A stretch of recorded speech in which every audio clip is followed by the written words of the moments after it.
Hello दोस्तों, मैं अभिषेक सिंह भदौरिया आपका स्वागत करता हूं अथीनियम अकेडमी के यूट्यूब चैनल पर।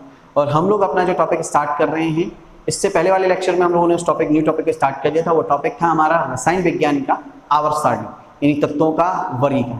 ठीक, वहाँ मैंने आपको बताया था कि हमारे तत्वों के वर्गीकरण का इतिहास क्या रहा, किन किन वैज्ञानिकों ने क्या क्या थ्योरी दी थी, कब कब दी थी। उन थ्योरी को हम लोग है ना एक्सप्लोर करके पढ़ रहे हैं। और उसी में हमने कल 2 थ्योरी पढ़ी थी, उनके बारे में जरा एक संक्षिप्त में चर्चा कर लेते हैं और फिर एक नए नियम पर चलते हैं। आप किस तरीके के देखें फटाफट से। तो हम लोगों ने बात की थी, जैसे कि हम लोग बात कर रहे हैं किस पॉइंट ऑफ व्यू पर बात की थी, जैसे कि हम तत्वों के वर्गीकरण की बात की थी और आवर्त सारणी के बारे में बात कर रहे थे हम लोग। आवर्त सारणी, ठीक है। आवर्त सारणी के अंतर्गत क्या किया गया है? आवर्त सारणी के अंतर्गत तत्वों का वर्गीकरण किया गया है। एलिमेंट्स, क्लासिफिकेशन ऑफ एलिमेंट, अपन अगर इसको ये कहें तो ये तत्वों का वर्गीकरण किया गया आवर्त सारणी के अंतर्गत। कल हम लोगों ने प्राउट के बारे में पढ़ा था, डोबे-राइनर के बारे में पढ़ा था और न्यूलैंड के बारे में पढ़ा। इंपॉर्टेंट जो स्टार्टअप है, फर्स्ट एफर्ट जो माना जाता है, मैंने कल आपको बताया था, वो किसका माना जाता है? डोबे-राइनर का माना जाता है। इसे डोबे-राइनर भी कई जगह पे आपको लिखा मिलेगा। इन्होंने 1817 और 1818 में हमें बताया था, एक सिंपल सी चीज़ बताई थी, इन्होंने त्रिक नियम दिया था, ठीक है। लेकिन क्या था, अगर हम बात करें तो इनका जो त्रिक नियम था, इनका जो अपवाद रहा वो ये रहा कि वह निश्चित, हमें कह सकते हैं कि निश्चित तत्वों के बारे में ही वर्गीकृत था। यानी निश्चित तत्वों की ही विशेषताएं क्या थी? 3-3 के जोड़े में समान थी, यानी विशेषताएं समान थी। बहुत से तत्व ऐसे थे जिनमें समान नहीं थी, ठीक है। तो हम ये कह सकते हैं कि निश्चित तत्वों के लिए ही इनका क्या लगता था, एक नियम लगता था। इसलिए हम ये कह सकते हैं कि डोबे-राइनर का जो नियम था, या हम ये कह सकते हैं डोबे-राइनर का जो रूल था, वो ज़्यादा लंबे समय तक नहीं चला, उसे असफल माना गया क्योंकि वो लिमिटेड था, ठीक है। दूसरा, अगर जैसे हम बात करें कि दूसरा जो हमारा नियम लिया गया, दूसरा हमारा लिया गया किसके द्वारा? तो दूसरा हमारा लिया गया न्यूलैंड के, जो न्यूलैंड साइंटिस्ट हैं उनके द्वारा। और उन्होंने कौन सा नियम दिया था? न्यूलैंड ने दिया था हमारा अष्टक नियम, ठीक है। कौन सा नियम दिया था? अष्टक नियम दिया था। जो मैंने बताया था कि अष्टक नियम यानी कि जिस तरीके से संगीत की धुन होती है, उसी तरीके से तत्व जो होते हैं, पहला और आठवां, उनके जो गुणधर्म होते हैं वो समान होते हैं, ऐसा हमें न्यूलैंड ने बताया था। लेकिन इनके में भी समस्याएं थी। इन्होंने सबसे पहले क्या किया था कि जैसे कि मैं बात करूँ आपकी आयरन की और कोबाल्ट की और निकल की, तो ये एक ऐसे साइंटिस्ट और मोस्ट इंपोर्टेंट क्वेश्चन आता है, जरा ध्यान से समझना है यहाँ पे कि मोस्ट इंपोर्टेंट क्वेश्चन क्या आता है। थोड़ा सा क्लियर नहीं दिखाई दे रहा होगा तो मैं क्लियर लिखने के लिए आपको बता देता हूँ। आयरन, कोबाल्ट और निकेल, ये इनके गुणधर्म समान है, तो इन्हें पास पास होना चाहिए था। लेकिन न्यूलैंड ही वो साइंटिस्ट हैं जिन्होंने कि आयरन को कोबाल्ट और निकेल से दूर कर दिया। क्वेश्चन ये आता है कि ऐसे कौन से विद्वान हैं जिनके द्वारा आयरन को कोबाल्ट और निकेल से दूर कर दिया गया? तो आप आंसर देंगे कि न्यूलैंड वो साइंटिस्ट हैं जिनके द्वारा ऐसा किया गया था, ठीक है। और दूसरी चीज कि जब न्यूलैंड ने वर्गीकरण किया था, जब न्यूलैंड के द्वारा वर्गीकरण किया गया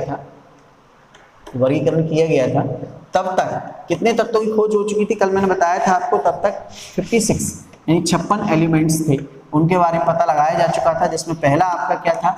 हाइड्रोजन था, ठीक है। और लास्ट यानी फर्स्ट आपका क्या था? हाइड्रोजन था। और लास्ट 56 वाला जो था वो आपका क्या था? थोरियम था।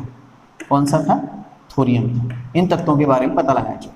दूसरी चीज कि न्यूलैंड का अष्टक नियम भी एक लिमिटेशन तक था। जैसे कि हम बात करें कि कैल्शियम तक ही वो क्या करता था, जो न्यूलैंड का जो नियम था कि संगीत की धुन के समान पहला और आठवां तत्व समान होता है गुणधर्म के आधार पर, उसी तरीके से लेकिन तत्व भी समान होते हैं। लेकिन ये कहाँ तक चल सका?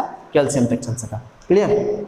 दूसरा कि इनके समय पर भी हम ये कह सकते हैं कि अक्रिय गैसों की खोज नहीं हुई थी, तो वहाँ ये नियम नहीं लगता।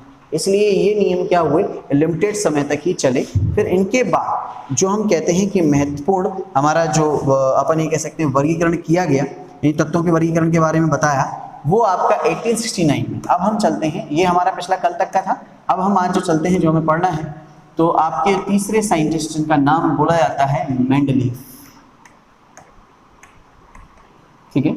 इन्होंने क्या किया था? 1869 में इन्होंने आवर्त सारणी का निर्माण किया। इसलिए इन्हें बोला जाता है फादर ऑफ पीरियोडिक टेबल, आवर्त सारणी के जनक ये कहा जाता है। किसको कहा जाता है? आपके मेंडलीफ को कहा जाता है, ठीक है। और यही वो विद्वान है जिन्होंने आवर्त का नियम दिया, लॉ ऑफ पीरियडिक, ठीक है, आवर्त का नियम दिया। अब एक्चुअल में क्या था मैं बताऊं, इससे पहले जो विद्वान थे उन सभी ने बताया कि गुणधर्म समान होते हैं लेकिन परमाणु क्रमांक के आधार पर बताया था। ये पहले विद्वान थे, इन्होंने बताया और इन्होंने अपनी आवर्त सारणी में तत्वों को लगाया, एलिमेंट्स को लगाया। उन एलिमेंट्स में इन्होंने बताया कि उनमें जो विशेषताएं होती हैं, यानी तत्वों में जो समानताएं होती हैं वो परमाणु भार के कारण होती हैं। तत्व के भौतिक यानी कि फिजिकल व रासायनिक यानी कि केमिकल प्रॉपर्टीज जो होती हैं, फिजिकल केमिकल प्रॉपर्टीज जो होती हैं वो परमाणु भार के आधार पर समान होती हैं। एलिमेंट्स की केमिकल एंड अपन ये कह सकते हैं physical and chemical properties equal होती हैं, वो काय के आधार पर डिपेंड करती हैं, काय पर डिपेंड करती हैं, वो डिपेंड करती हैं परमाणु भार पर, परमाणु भार पर डिपेंड करती हैं, यानी कि एटॉमिक वेट पर। तो ये पहले साइंटिस्ट हैं जिन्होंने जो सारणी बनाई वो परमाणु भार के आधार पर बताई, और इन्होंने बताया कि तत्वों में जो समानताएं होती हैं वो समानता काय के आधार पर होती हैं, परमाणु भार के आधार पर समानताएं होती हैं तत्वों के अंतर्गत। ये मैंडलीफ ने हमें बताया, और ये मोस्ट इंपोर्टेंट क्वेश्चन है कि फादर ऑफ पीरियोडिक टेबल किसे कहा जाता है, मैंडलीफ को कहा जाता है। और इन्होंने कब दी आवर्त सारणी, 1869। तो जब इन्होंने आवर्त सारणी दी थी तब भी 56 तत्व ही ज्ञात थे। अब हम बात करते हैं कि इन्होंने तत्वों को किस तरीके से लगाया। तो क्या था, इन्होंने जो ग्रुपिंग की, जो आवर्त का मतलब होता है कि एक वर्टिकल लाइन और एक हॉरिजॉन्टल, दो हॉरिजॉन्टल लाइन, दो वर्टिकल लाइन यानी कि दो क्षैतिज और दो लंबवत लाइनों के बीच में जो जगह होती है उसे क्या कहा जाता है, आवर्त कहा जाता है। तो नेक्स्ट उसमें हम लोग समझ लेते हैं कि इन्होंने आवर्त के बारे में हमें जो बताया, आवर्त के बारे में बताया, क्या बताया, इन्होंने ग्रुपिंग की, ठीक है, इन्होंने क्या की, लंबवत लाइन खींची, ठीक है, मैं इस जगह पे नहीं बना रहा, थोड़ा आपको समझ में नहीं आएगा, यहाँ बना लेता हूँ, ठीक है, फटाफट से आप देख लेंगे। ये इन्होंने ग्रुप्स बनाए, समूह बनाए, इनको इन्होंने क्या कहा, समूह कहा, ठीक है। ये कैसी दिखाई थी, आपकी लंबवत थी, ठीक है, ऊर्ध्वाधर थी, कैसी दिखाई गई, ऊर्ध्वाधर, या इन्हें बोला हम लोगों ने क्या, हॉरिजॉन्टल, ठीक है।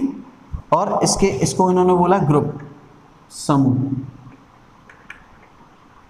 समूह। इस प्रकार की लाइनों को जिन्हें क्या बोला जाता है, कॉलम बोला जाता है, हम लोग इंग्लिश में बोलते हैं, या हिंदी में हम लोग बोलते हैं इसे स्तंभ। ये स्तंभ थे।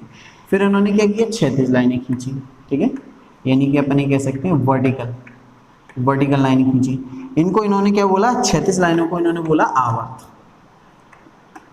क्या बोला इन्होंने, आवर्त बोला। ये चीज़ हमें ध्यान देनी है, ठीक है, इनके द्वारा ये बनाया गया। अब इन्होंने क्या किया कि जो ग्रुप बनाए वो इन्होंने 9 ग्रुप बनाए। कितने ग्रुप क्रिएट किए, 9 ग्रुप क्रिएट किए, ठीक है। और इन 9 ग्रुप के अंदर 9 ग्रुप और 7 पीरियड, आवर्त का मतलब क्या होता है, पीरियड, ठीक है, और 7 आवर्त क्रिएट किए, 9 ग्रुप यानी कि समूह, और 7 आवर्त किए। तो इनका मल्टीप्लाई करेंगे अगर आप तो कितने एलिमेंट्स, 63 एलिमेंट्स भरे जा सकते हैं। अब तब 56 ही ज्ञात थे, बट इन्होंने भविष्य के लिए यानी कि फ्यूचर में जो एलिमेंट्स की खोज होगी उनको रखने के लिए भी इन्होंने क्या किया, स्थान क्रिएट किया, आवर्त बनाया। तो जब मैंडलीफ ने बनाया था तब उसके अंतर्गत कितने समूह थे, 9 समूह थे, और कितने आवर्त थे, 7 आवर्त थे, ठीक है। और इन्होंने भविष्य के लिए, तो क्वेश्चन यही आता है कि ऐसा कौन सा विद्वान है जिसने भविष्य के लिए जो तत्वों को स्थान रखा था, भविष्य के लिए तत्वों का स्थान बनाया था, ठीक है। तो आप क्या बताएंगे, कौन से साइंटिस्ट थे आपके, वो साइंटिस्ट थे आपके मैंडलीफ, ठीक है। अब इन्होंने क्या बताया, किस प्रकार से इन्होंने परमाणु भार की व्याख्या की। इन्होंने कहा अगर अपन ऊपर से नीचे चलते हैं आवर्त में, अगर अपन है ना ऊपर से नीचे चलते हैं तो क्या होता है, ऊपर से नीचे चलने पर टॉप से ऊपर से कहाँ चलोगे आप, बॉटम में चलोगे, या फिर आप लेफ्ट से राइट में चलोगे, राइट, ठीक है, या टॉप से, यानी टॉप मतलब अपन ये कह सकते हैं शीर्ष से आप कहाँ जाओगे, बॉटम यानी कि नीचे, और बाएं से कहाँ जाओगे आप, दाएं जाओगे। तो क्या होगा, तो इनके द्वारा बताया गया कि भाई परमाणु भार जो है, एटॉमिक वेट जो है वो क्या होगा, बढ़ेगा, परमाणु भार जो है वो बढ़ेगा। ये किसके द्वारा बताया गया, मैंडलीफ की जो सारणी थी, सारणी में इन्होंने किस तरीके की सारणी बनाई थी, अभी मैंने आपको जस्ट एक एग्जांपल दिखाया था, ऐसा समूह बनाया था। तो इन्होंने बताया कि ऊपर से नीचे चलोगे तो बढ़ेगा और बाएं से दाएं चलोगे तो बढ़ेगा। परमाणु भार बढ़ेगा। लेकिन इनका भी एक अपवाद था, और वो अपवाद क्या था? जैसे अपन बात करें कोबाल्ट और निकेल, ये दोनों अपवाद थे। कोबाल्ट का परमाणु भार होता है कम और निकेल का होता है ज़्यादा, और सॉरी उल्टा हो गया कि कोबाल्ट का परमाणु भार क्या होता है आपका ज़्यादा और निकेल का क्या होता है कम, जबकि ये कह रहे हैं कि देखो जबकि कोबाल्ट बाएं में है और निकेल दाएं में, तो ये इनका अपवाद है सिर्फ, ठीक है। तो ये इनके द्वारा बताया गया, ठीक है। तो इन्होंने क्या बताया कि भाई ऊपर से नीचे चलते हैं तो और दाएं से बाएं चलते हैं तो परमाणु भार बढ़ता है। क्लियर सभी को? चलो इसके बाद हम देखते हैं कि इनके द्वारा और क्या बताया गया। तो मैंने बताया था कि ऐसे साइंटिस्ट थे जिन्होंने भविष्य के तत्वों के लिए क्या बनाया था अपनी सारणी में? स्पेस बनाया था, ठीक है। ये इनकी मेंडलीव की आवर्त सारणी है। तो यहाँ से क्वेश्चन आ जाता है कि कौन सी धातु, भविष्य के धातुओं को इन्होंने क्या क्या नाम दिए थे। तो इन प्रेजेंट में उन्हें क्या जाना जाता है? तो इन्होंने पहला नाम दिया था ए का बोरॉन तब दिया था, जिसे आज है ना हम लोग वर्तमान में क्या नाम से जानते हैं? तो वर्तमान में हम बोलते हैं उसको स्कैंडियम। क्या बोलते हैं उसको? स्कैंडियम कहते हैं, SC स्कैंडियम कहते हैं, ठीक है। दूसरा इन्होंने नाम दिया था ए का सिलिकॉन, ठीक है, जिसे हम लोग क्या नाम देते हैं? जिसको हम नाम देते हैं जर्मेनियम। क्या नाम देते हैं? जर्मेनियम। क्लियर सभी को? आगे फिर तीसरा ए का एल्यूमिनियम,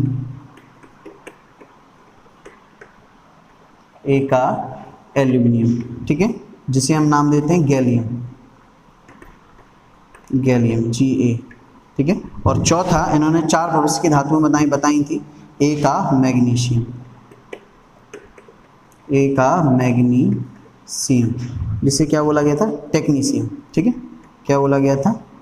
टेक्नीशियम, TCC अपन इसको लिखते हैं, ठीक है। ये 4 भविष्य की धातुएं जिनके लिए आवर्त सारणी में किसके द्वारा? आपके मेंडलीव के द्वारा स्पेस छोड़ा गया था। क्लियर? इन्होंने जगह बनाई हुई थी। अब बात करते हैं कि फिर इन्होंने सब कुछ बनाया हुआ था तो इनकी सारणी विफल क्यों हो गई? तो देखो मैं बताता हूँ क्या होता है, क्यों इनकी सारणी पर भी सवाल उठे, इनकी सारणी को आगे तक क्यों नहीं ले जाया गया।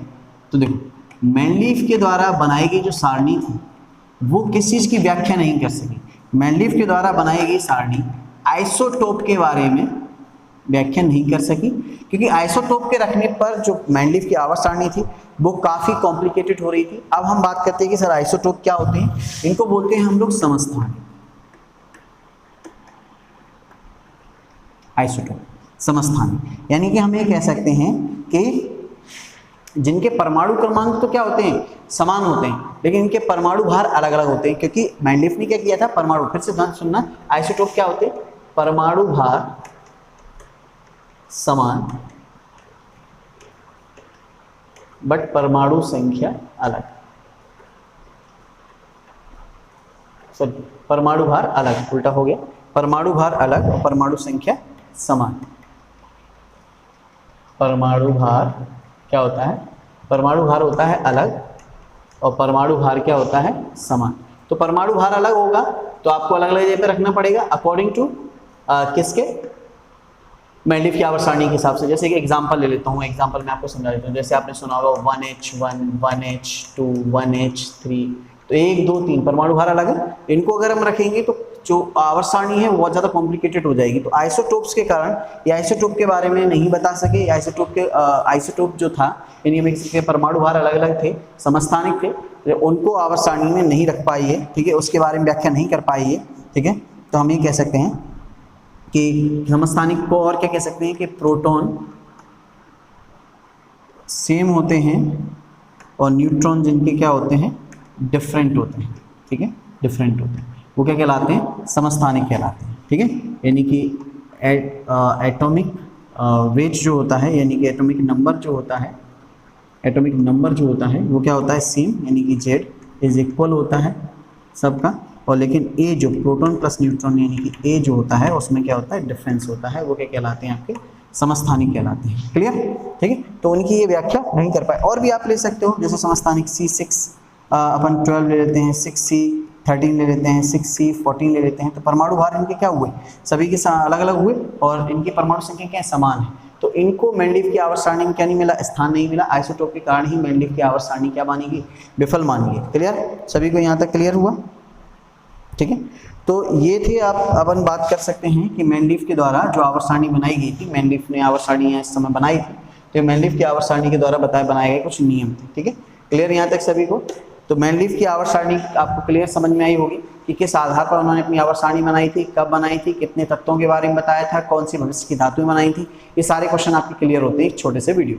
ठीक है, नेक्स्ट लेक्चर जो होगा हमारा अगले, हम ये कह सकते हैं तत्वों के वर्गीकरण के नियमों के साथ में। तब तक घर पे रहिए, अपना ख्याल रखिए, और हम जो लोग फर्स्ट टाइम इस चैनल को देख रहे हो वो लोग प्लीज़ लाइक करें, सब्सक्राइब करें, अपने दोस्तों को इसके लिंक शेयर करें, जिससे वो भी हमारे साथ सरलता से पढ़ सकें। मिलते हैं नेक्स्ट क्लास।